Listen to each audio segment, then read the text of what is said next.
اور ہمارے نوجوانوں کو جو ینگ جنریشن ہے اس کو کم سے کم اس بات کا علم ہونا چاہیے کہ ہمارے بزرگوں کی اس ملک کے لیے کیا خدمات رہی ہیں، ہم جس علاقے میں جس شہر میں بستے ہیں اس کی کیا تاریخ رہی ہے، جس سے کہ ہم اس کی صحیح ترجمانی دوسروں کے سامنے کر سکیں۔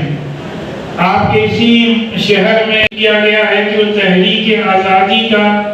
ایک بہت اہم باب تھا اور تحریک آزادی کا ایک ٹرننگ پوائنٹ تھا، جس کے بعد کہ مہاتما گاندھی نے نان کوآپریشن موومنٹ کو واپس لیا اور کوئٹ انڈیا موومنٹ کے تحت اسی شہر میں بڑا واقعہ پیش آیا، جس کے نتیجے میں یہاں پہ شہید اسمارک تعمیر کیا گیا اور آج بھی موجود ہے۔ یہی گورکھپور ہی میں جواہر لال نہرو پر کیس چلا اور ان کو 4 سال کی سزا سنائی گئی۔ بہرحال کیونکہ اس سال ہمارا ملک آزادی کے 75 سال منا رہا ہے، لہذا ہمیں سمجھتے ہیں کہ اہل گورکھپور کو اس میں اور بھی زیادہ بڑھ چڑھ کر کے حصہ لینا چاہیے۔ اسی کے ساتھ ساتھ ہمارے حارث بھائی نے اور ان کے تمام ساتھیوں نے جو یہاں پہ ایک ادارہ قائم کیا ہے جس میں بچیوں کی تعلیم اور ان کی تربیت کا خصوصی انتظام کیا گیا ہے، یہ در حقیقت ان لوگوں کو جواب ہے جو لوگ یہ کہتے ہیں کہ مسلمان لڑکیوں کی تعلیم کی طرف توجہ نہیں کرتا۔ سوشل میڈیا کا دور ہے، نوجوانوں کو چاہیے کہ سوشل میڈیا پر جو اپنا وقت ضائع کرتے ہیں، اسی سوشل میڈیا کے میڈیم کو استعمال کرتے ہوئے اس کو پازیٹیولی اگر اس کا استعمال کیا جائے تو جو صحیح باتیں ہیں وہ ہم اپنے برادران وطن تک پہنچانے میں کامیاب ہو سکتے ہیں۔ نبی پاک صلی اللہ علیہ وسلم کا کے جو ارشادات ہیں بچیوں کی تعلیم سے متعلق کہ اگر کسی بھی شخص نے اپنے بہن کو یا بیٹی کو اچھی تعلیم دی، اس کا نکاح اچھی طرح کیا تو اللہ تبارک و تعالیٰ اس کو جنت میں لگا دے گا۔ اسی طریقے سے ام المؤمنین حضرت عائشہ صدیقہ رضی اللہ تعالیٰ عنہ کا علم کے میدان میں کیا مقام تھا، کتنی سینکڑوں احادیث حضرت عائشہ سے روایت کی گئی ہیں۔ یہ تمام باتیں اگر ہم لوگ سوشل میڈیا کے ذریعے سے لوگوں تک پہنچائیں تو ہم یہ سمجھتے ہیں کہ لوگوں کے ذہنوں میں جو غلط فہمیاں ہیں وہ دور ہو سکتی ہیں۔ میرے عزیز بھائیو دوستوں، ہمارے یہاں بڑے اور بزرگ ہمیشہ یہ کہہ رہے ہیں کہ ہمیں قطعی طور پر بھی نا امیدی میں مبتلا نہیں ہونا چاہیے۔ یہ ہمارا ملک ہے، اس ملک کی آزادی میں ہمارے آباء و اجداد نے اپنا سب کچھ قربان کیا ہے اور ملک کی تعمیر و ترقی میں بھی ہمارا برابر کا حصہ رہا ہے۔ زیادہ تفصیل میں جانے کی ضرورت نہیں ہے، لیکن ہم یہ بات ضرور کہنا چاہتے ہیں کہ ہمارے نوجوانوں کو، ینگسٹرز کو اس بات کے لیے پوری طریقے سے مطمئن رہنا چاہیے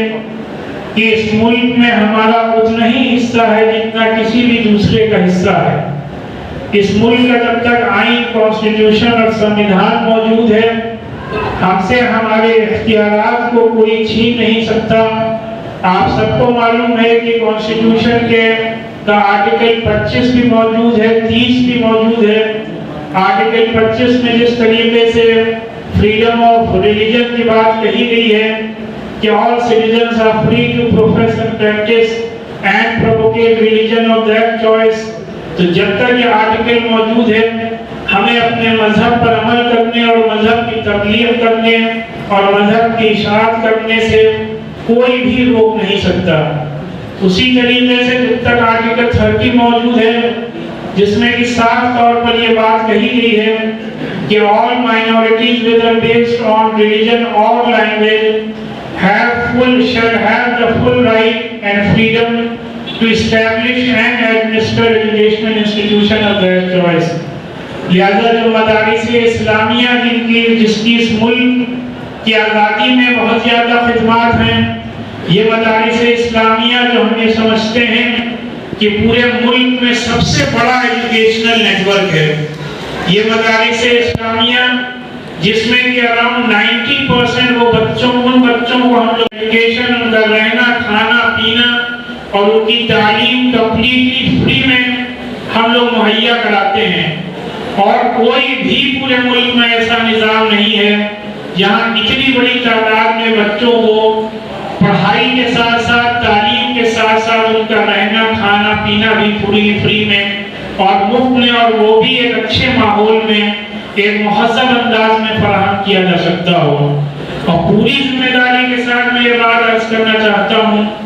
کہ مدارس اسلامیہ کا واحد ایجوکیشنل نیٹورک اس ملک میں ہے جو کہ 100% 100% امپلائمنٹ ریشیو دیتا ہے. کوئی بھی مدرسے سے نکلا ہوا بچہ الا ماشاءاللہ آپ کو ان امپلائڈ اور بے روزگار نہیں ملے گا، جبکہ باقی جو 97% بچے ہیں جو اسکول کالج اور یونیورسٹیز میں جاتے ہیں وہ جب وہاں سے پڑھ کے نکلتے ہیں تو کتنے پرسنٹ لوگوں کو نوکریاں اور امپلائمنٹ ملتی ہے، یہ ہمارے اور آپ کے سامنے ہے.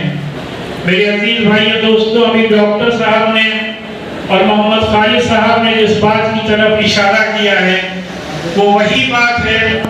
جس کو کہ اللہ نے قرآن میں بار بار ارشاد فرمایا ہے.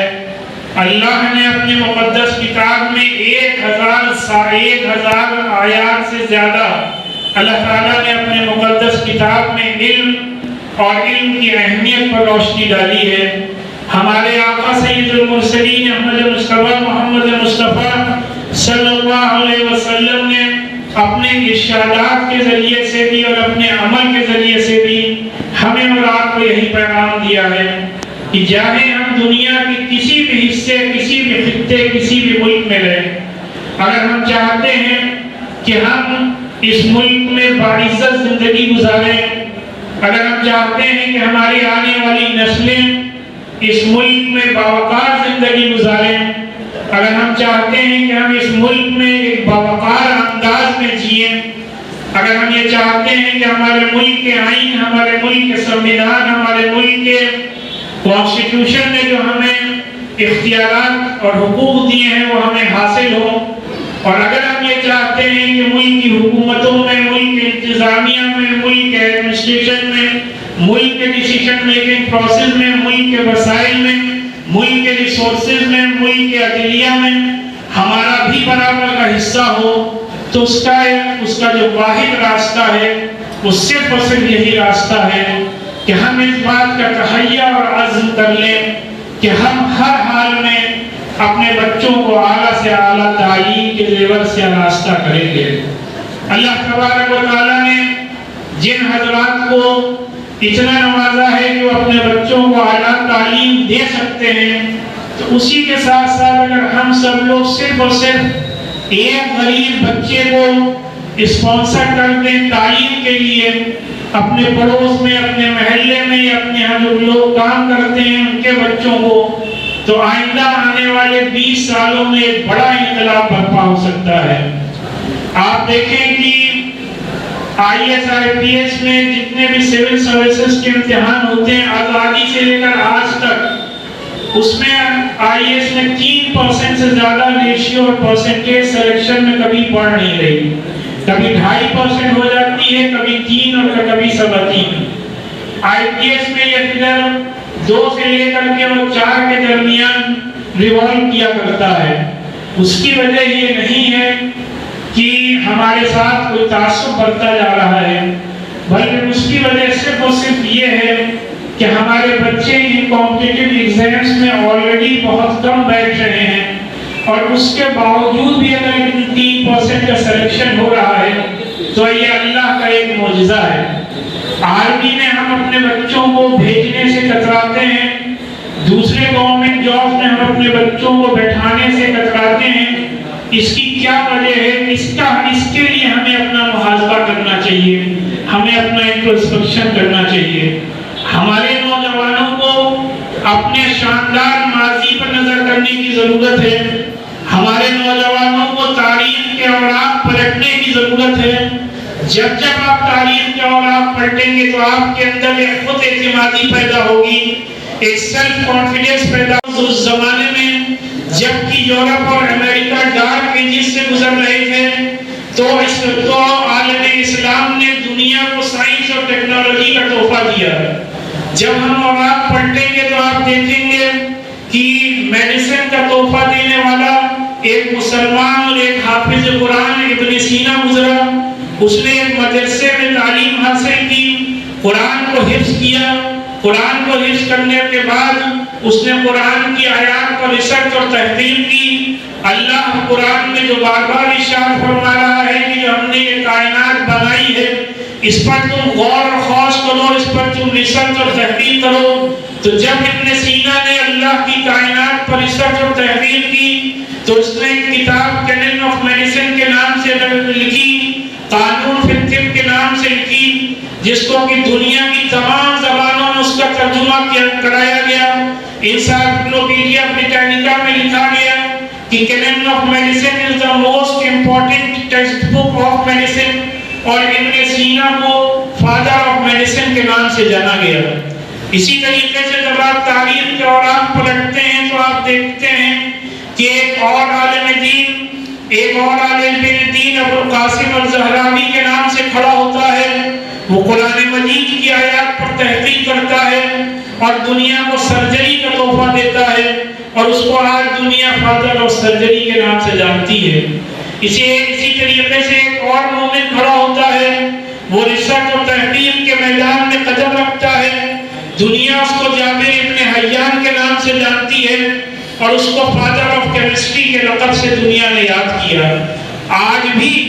وہی اللہ ہے، وہی قرآن ہے، وہی احادیث کا ذخیرہ ہے، بلکہ یہ تمام چیزیں اور بھی آرگنائز فارم میں ہمارے اور آپ کے پاس موجود ہیں۔ بڑے سے بڑے اسکول، کالج، یونیورسٹیز ہمارے اور آپ کے ملک میں موجود ہیں۔ بڑی بڑی تنظیمیں اسکالرشپ دینے کے لیے تیار ہیں۔ اگر کوئی بھی مسلمان بچہ یا کوئی بھی مسلمان والدین یہ کہیں کہ پیسے کی وجہ سے ہم اپنے بچے کو اعلیٰ تعلیم نہیں دے پائے، تو یہ صرف اور صرف بہانے بازی ہے اور کچھ نہیں۔ ابھی آپ دیکھیں کہ ساؤتھ میں ایک شخص ڈاکٹر عبد القدیر کے نام سے کھڑا ہوتا ہے، اور اس نے اپنے شاہین انسٹیٹیوشن کے نام سے ادارہ قائم کرتا ہے، اور حافظ قرآن بچوں کو وہ اپنے یہاں داخلہ کراتے ہیں۔ 6 مہینے صرف ہم لوگ ان کو انگلش، میتھس اور سائنس کی تعلیم دینے کے بعد ان حافظ بچوں کو ڈائریکٹ 9th میں ان کا ایڈمیشن کر لیتے ہیں۔ پھر وہ بچے جنرل اسکول کے بچوں کے ساتھ تعلیم حاصل کرتے ہیں۔ 9th 10th 11th 12th کے دوران ان بچوں کو نیٹ کی تعلیم دی جاتی ہے، اور ابھی پرسوں جو رزلٹ آیا ہے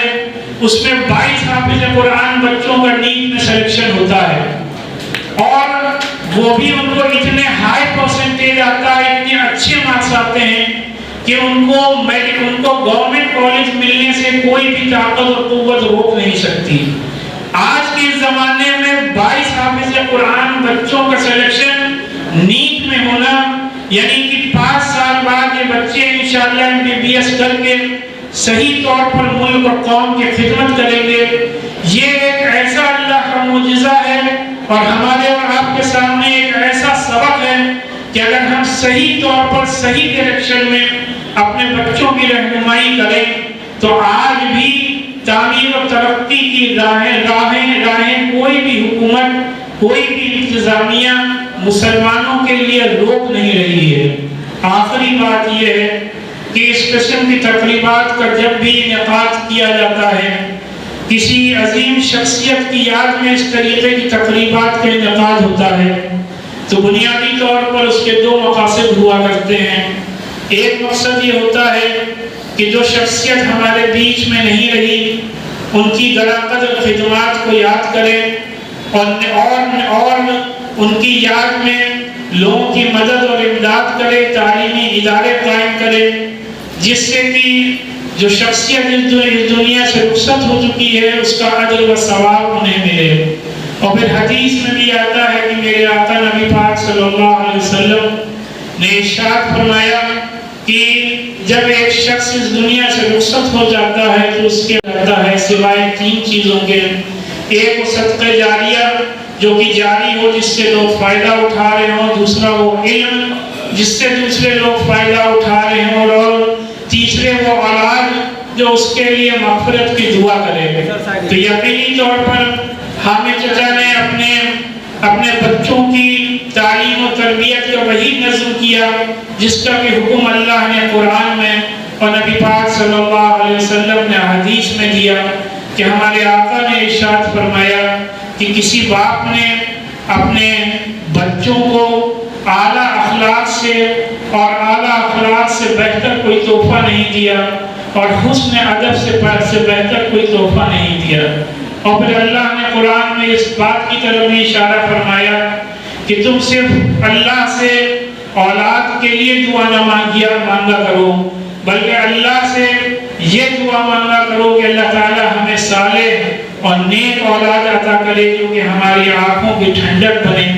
اور بچوں کی تعلیم و تربیت کا حکم اللہ نے اور اللہ کے رسول نے ہمیں اور آپ کو دیا ہے، جس کا کہ نتیجہ یہ ہے کہ ہم سمجھتے ہیں کہ حامد چچا نے